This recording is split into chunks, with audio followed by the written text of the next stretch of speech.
But before we get into the word, I have to confess that I am a sucker for a good underdog story. I always get drawn into an underdog stories. It doesn't matter who it is, whether it's a sports story, a music story, it could be, I don't know, an architect story. I love the underdog story. I don't know if any of y'all connect with the underdog in the room, but when you get a story about how a chump turns into a champ, that's exciting.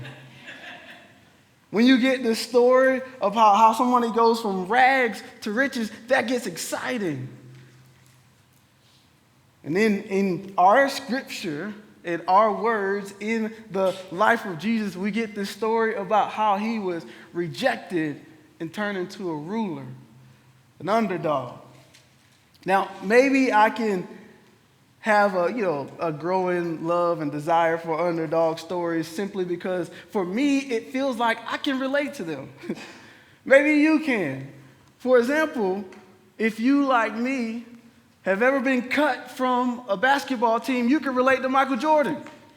That's probably the only stat that you have that is similar to Jordan. If you have ever tried to accomplish something and people said, I don't think this is going to work out for you, maybe you should choose another course. And instead you stayed the course.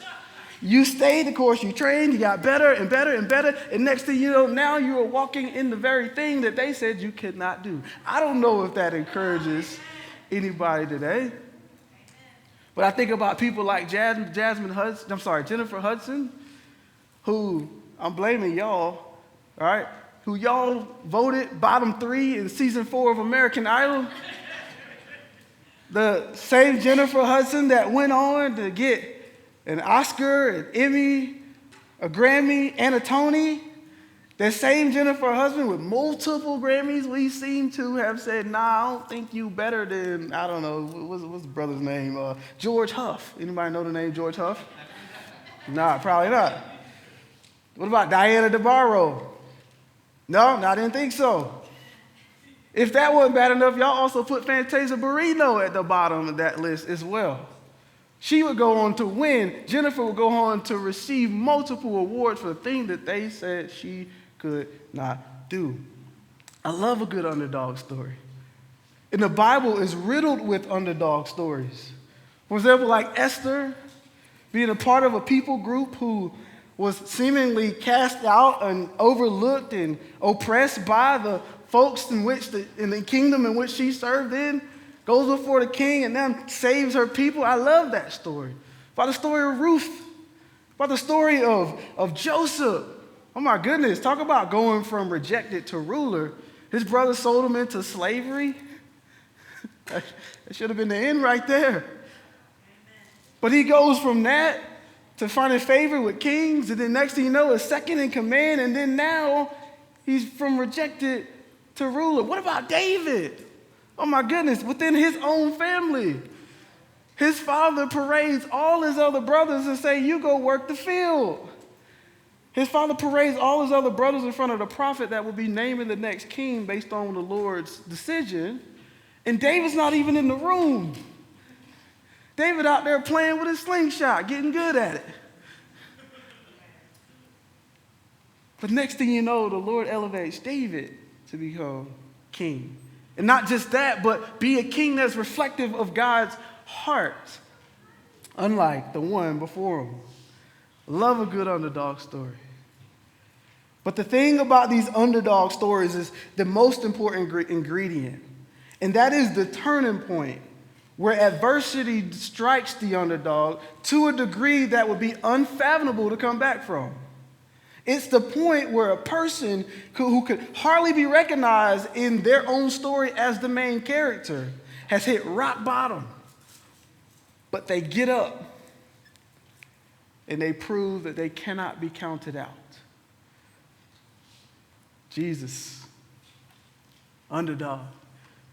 You're like, why? Can I reintroduce you to this man called Jesus, who was born into an unwealthy family, a low-income conditions, who some would consider his arrival to be scandalous because the father who raised him was not his biological.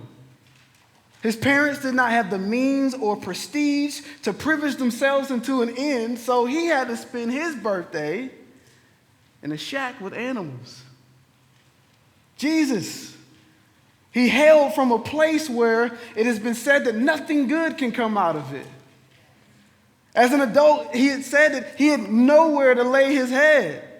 He settled for a trade, later pulled together a band of misfits, and taught so radically that he became the enemy of his own people. Jesus, an underdog. They put an attempt on his life, they put ransom out on him. He was constantly misunderstood and still to this day misrepresented. Jesus. Now, eventually, his political and religious opponents would conspire to end his life, which, by the way, that life being simply that he was born in flesh, meant that he too would one day meet a point where he run face to face with death. And like the rest of us, would succumb to death's victories.